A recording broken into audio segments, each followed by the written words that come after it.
Hey guys, and welcome to Movie Mumbles, where the mumbles have movies and the movies have mumbles. I'm here with my boy Roy. Say hi, Roy. It's only a flesh wound. God damn it.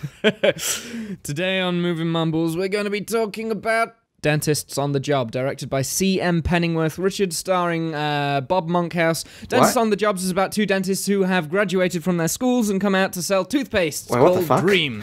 If you haven't seen Dentist on the Job, go and watch it now, because there will be spoilers ahead. No, I'm fucking with you. Okay, I was like, what? Wait, what?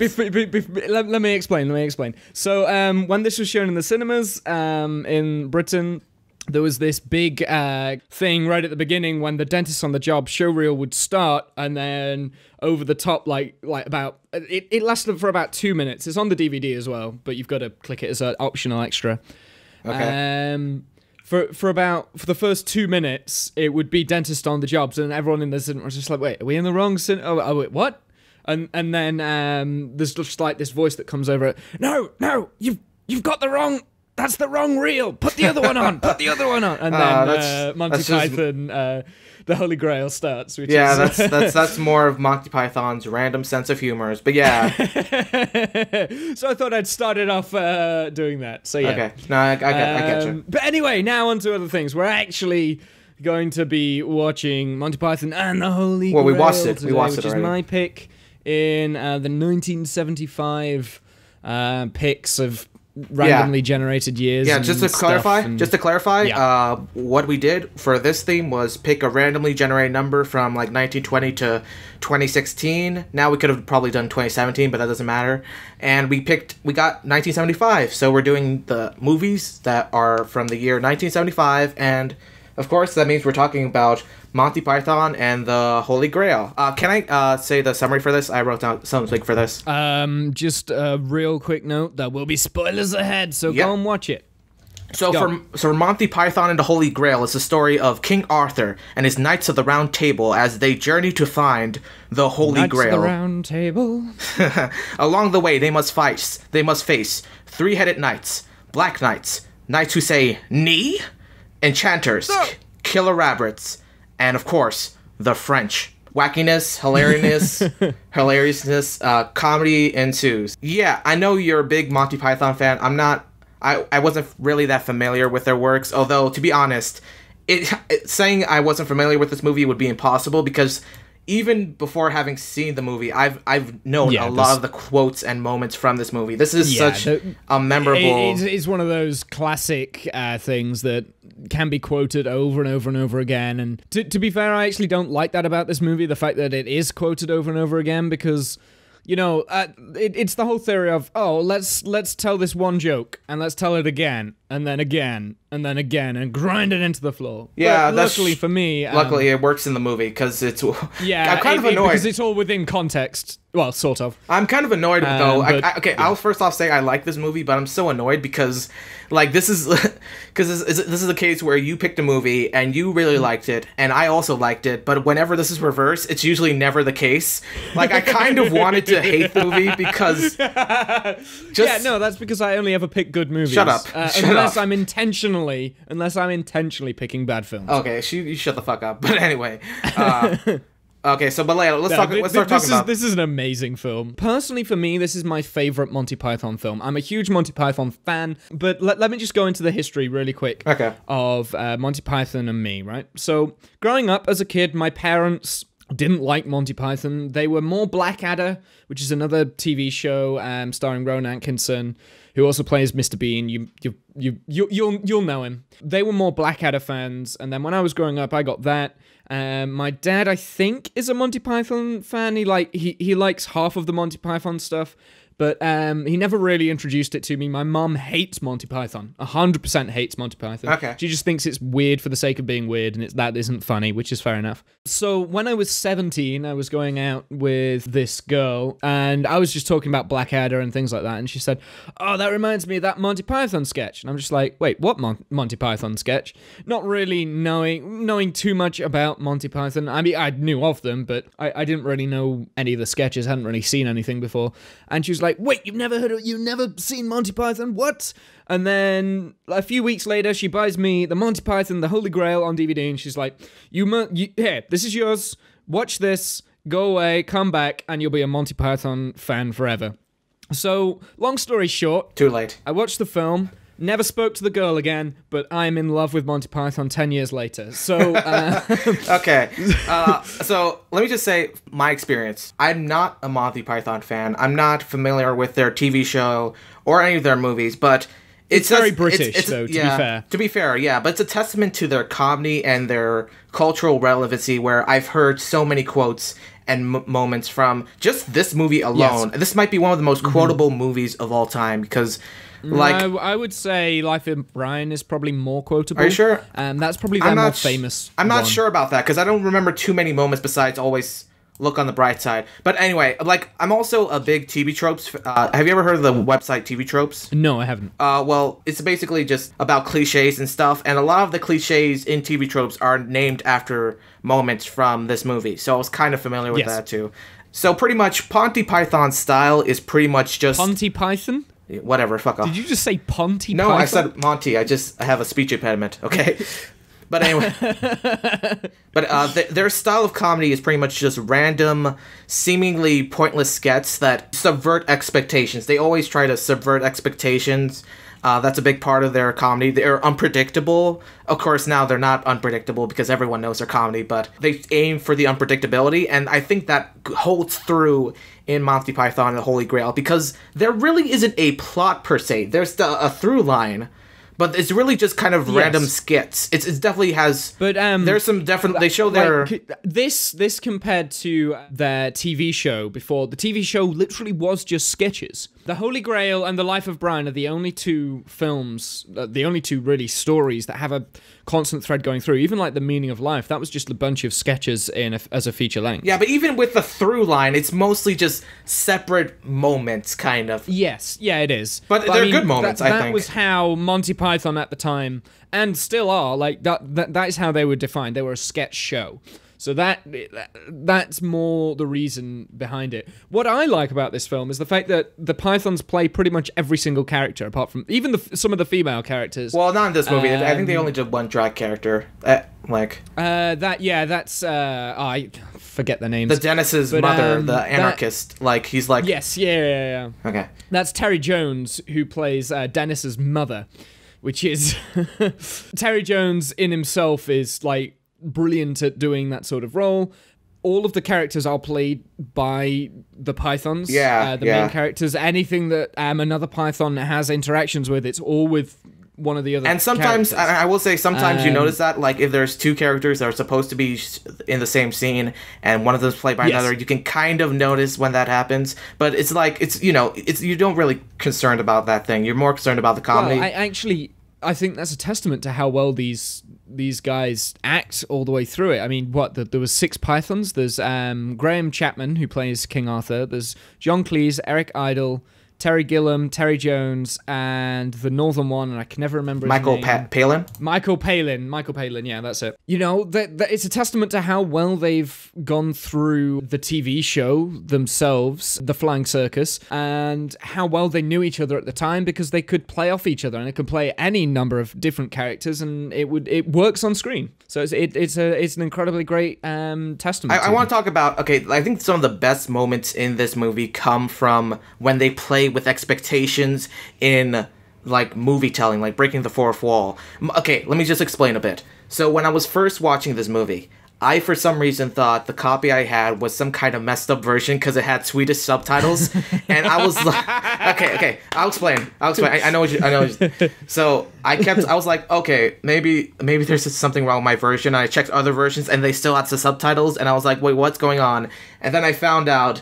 I watched it through and realized that was a joke. That was an actual joke in the movie. The fact that there's Swedish subtitles. That's actually a part of the movie. And once you actually read the subtitles, it makes sense because they're all, like, joke, like, ones. Yeah, and there's a lot of moose. Don't forget about the moose. Yeah. Yeah, a moose bite is quite nasty. Let's just put it that way. Like, even in the first credits, they pull a bunch of jokes in there. And, I love the joke where the credits guys keep getting killed or fired or whatever. And then at the end, there are no credits. It's just black because they got rid of all the credits guys. So at the end, there's just it's just black. It's just black, and then the music going over the top. Yeah. No, that's like stuff like that is just absolutely brilliant. Like this is some of the best fourth wall breaking in just in general, in comedy in general, because like we've seen this type of joke done many times, but they just make it work, especially. I don't know, correct me if I'm wrong, but this must have been one of the first times that sort of joke was made on screen. The fact, I don't think it's the actual first, because I think Spike Milligan did something very ssimilar in a TV show in the UK in the early 70s as well. Maybe. But you know, you have a point. You have a point. Like Monty Python, a lot of the humor in Monty Python, a lot of the humor is groundbreaking.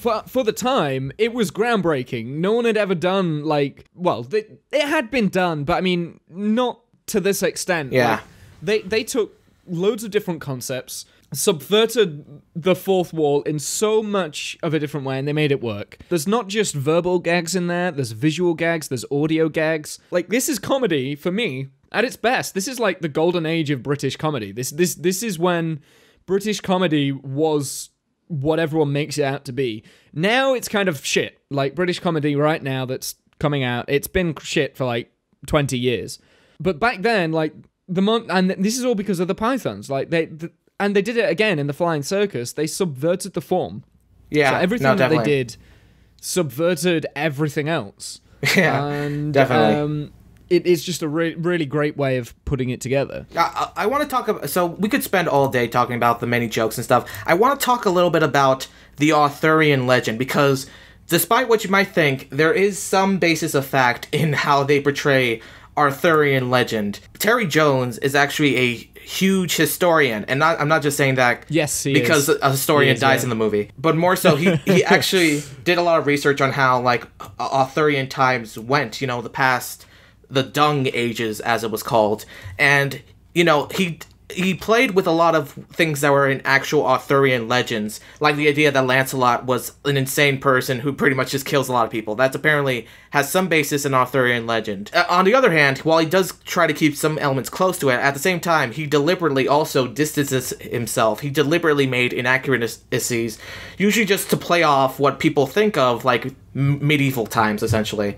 So, there are some moments where he incorporates real-life elements from Arthurian legend, and then there are other times where he just changes some stuff for a joke, and I commend him for that, you know.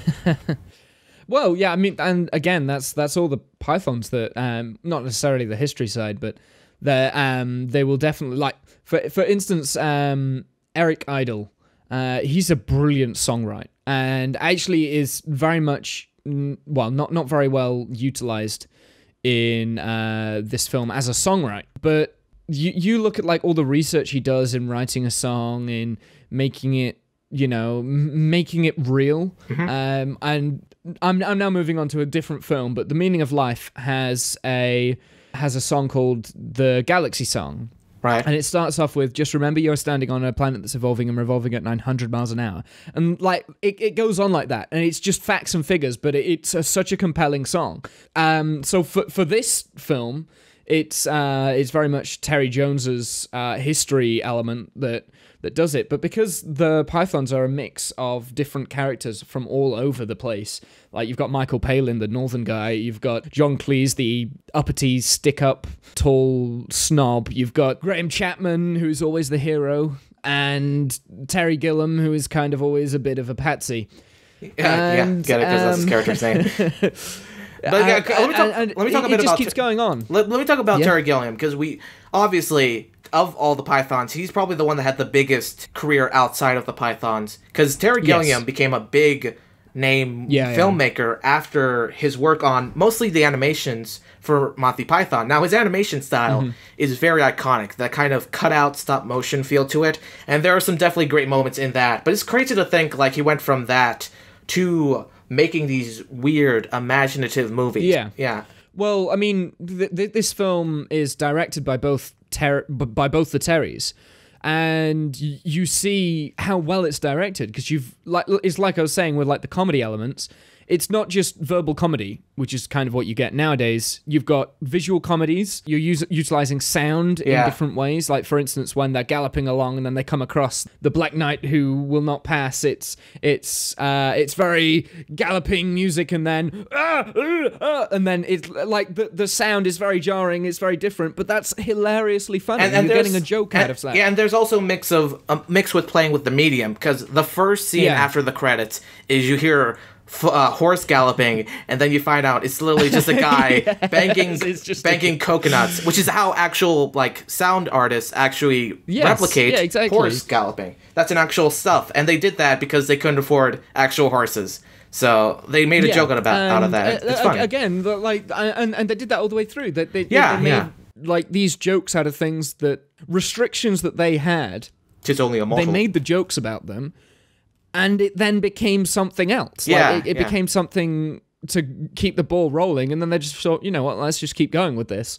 So, for instance, the swallow thing that like starts off like it's a small little thing right at the beginning, then it impacts the whole movie all the way through. That like the swallows keep appearing at the very end, and like keep mentioning even right at the end, when everyone is trying to get across the bridge, and the final question is about that swallow. So like my favorite part about it's not just comedy, it's clever, it's very subtle and too. It is clever, and that's what it is. Very subtle. A funny joke about that was the fact that he asked about the velocity of a swallow, and he asked if it was Arctic or European from the first conversation. But in that conversation, they actually specifically mentioned the velocity. So he remembered the conversation, but he didn't remember that part. But he didn't remember the number. Can we just talk about some of the funny moments in this movie? Because there's so many. For me, I laugh all the way through. I know. It's just full of funny moments. It's just one funny moment after another, after another, after another. I had trouble writing down notes for this because I was just watching it, and that's probably like the greatest thing I can ever say for a film. Yeah, no, that's true. It has a quick pace, which I like. It's not, it's just kind of, you go on this crazy, trippy, amazing adventure. You don't really think about time too much, especially like at the end, you're expecting this big, long battle, and then the police come in and they arrest him.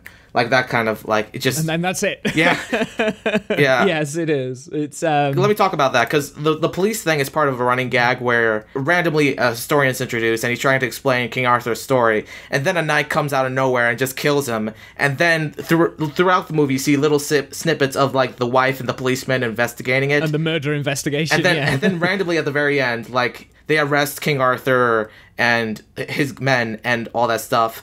And if you notice, actually, the funny thing is, they arrest him, but the knight who killed the historian was on an actual horse. So yes, he was. So they arrested the wrong people. Yes, well, yeah, exactly. I mean, like, just subtle stuff like that. It's some of the humor is more blatant, but there's a lot of great wordplay. There's a lot of visual comedy. There's a lot of just playing with the medium. It's great. Yeah. We could spend all day just listing all the quotes, but that would just make us like a generic like Monty Python fan. Yeah. I'll tell you what. This is going to be hard for me now, but why don't we talk about the things that don't quite hit home anymore? Okay. Because there are moments in this that don't quite hit as hard now, because obviously the Black Knight scene is a great scene, but I've seen it before. I've seen the joke before, and it's not, because it's one of those things where you see the joke so many times before you even see it in context, and you're like, it's funny. It's still a funny moment, but there's not that impact of the surprise or anything. It's still a funny scene, but it's not. It is still a funny scene, but I suppose, like I said right at the beginning, that is a shame about this film. I mean, it's so good that it's now became kind of not as good because everyone just keeps going on and on about it. The problem isn't with the film, the problem isn't with the humor, the problem is with the fans. And at the end of the day, when you get big, especially with the internet now, how it is, like whenever you get big, huge pieces of comedy, groundbreaking comedy, it's just blown out of proportion. Yeah. And everyone's seen it, there's memes left, right, and center, everyone's quoting it, and it just gets tired, and it just gets old, and it ruins it for other people. Like, I think I watched it at a good time, because the internet wasn't, I mean, it was around 10 years ago, but I mean, it wasn't as prominent in my life you're right. as what it is now. Although that said, one of the first memes on YouTube was the Monty Python Camelot song. Yes. But I mean, I didn't watch YouTube until like 3 years ago. Yeah, so, I'm just saying. I'm just saying. Way out of the loop. But pretty much the whole movie's become a meme, kind of. Yeah, for me, memes have been around for ages. For me, like I remember when I was a kid, there was like little posters with captions on and things like that.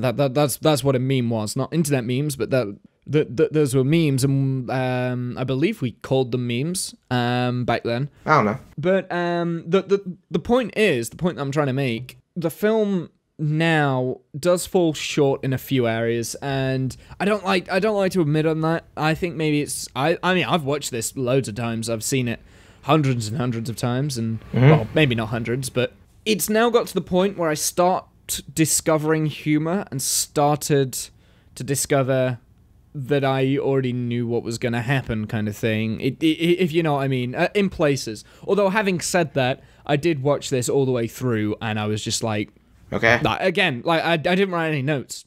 I didn't need to write any notes. I was watching the film. I was just there and I was watching it. Even though I've just said, oh yeah, maybe it's been overused, I still watched it and I laughed all the way through, as I normally do.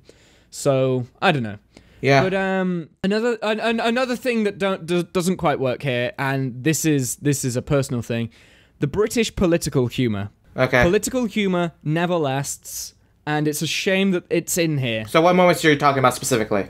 Okay, so in the Camelot song, they reference Clark Gable. That is, there's a political joke. He was a British politician in the 70s. Clark Gable was. There's also other references here, there, and everywhere.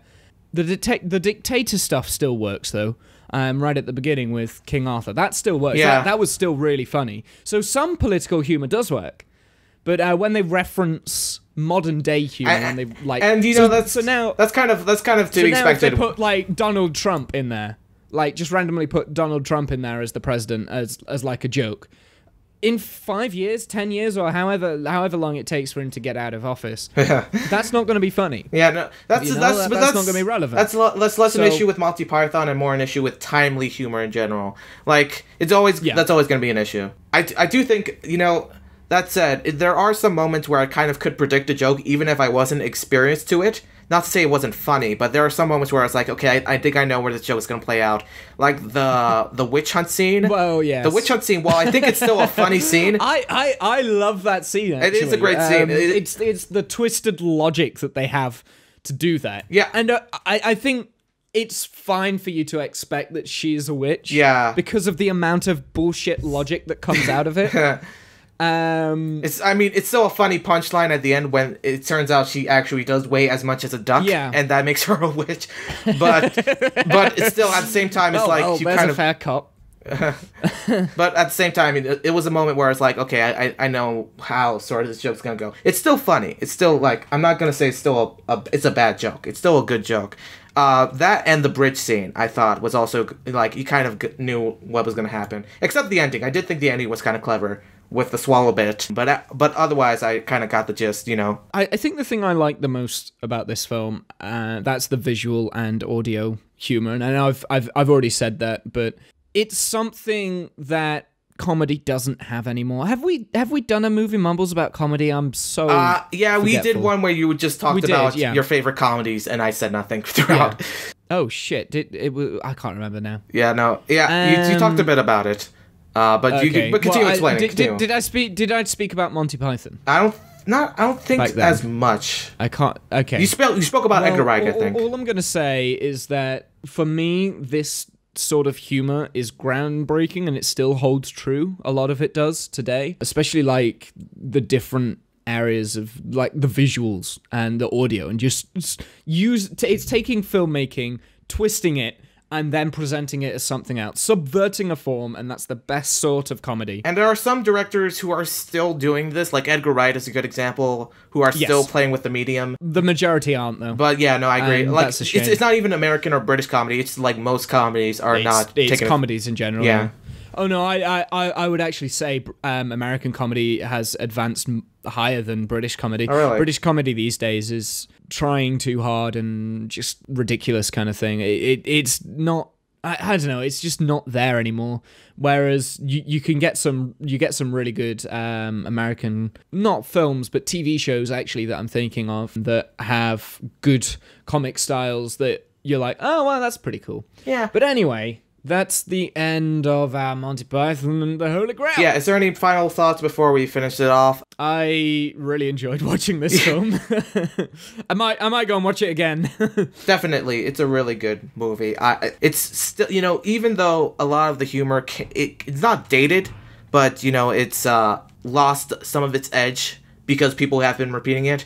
I still think you should watch it. It's still a hilarious movie. Great comedy. It doesn't matter how many times you hear the joke, there's still going to be a laugh there.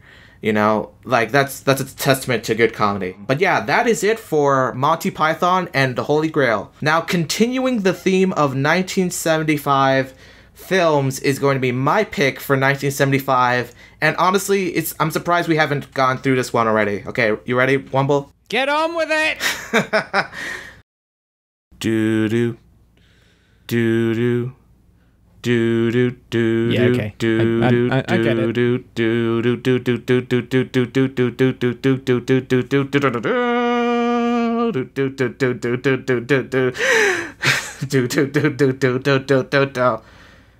So Catcher in the Rye, right? Yeah. No, Jaws. It's Jaws. Steven Spielberg's Jaws. Yeah, it's 1970. Awesome. Of course. Why the fuck not? Obviously. Okay, so before we watch Jaws, then you haven't seen this, have you? No, I haven't seen Jaws. I haven't seen any movie from 1975. Before we did this. So before we watch this, you might have already seen this, Roy, but as you're watching it, I'm just gonna give you something to look out for. I want you to look out for the Spielberg Wanna that happens during this film. I've seen the essay. I know what you're talking about. Okay, you've already seen it. Okay, fair enough then. No. But anyone else who hasn't seen that, there is a really great essay by, I can't remember who it is, but it's the Wonders of Steven Spielberg. Is it Every Frame a Painting? I want to say Every Frame a Painting. I'm gonna, if not, I'll put it in the description. It's one of them. It's either Every Frame a Painting or one of the others. No, yeah, Every Frame a Painting. Video essays.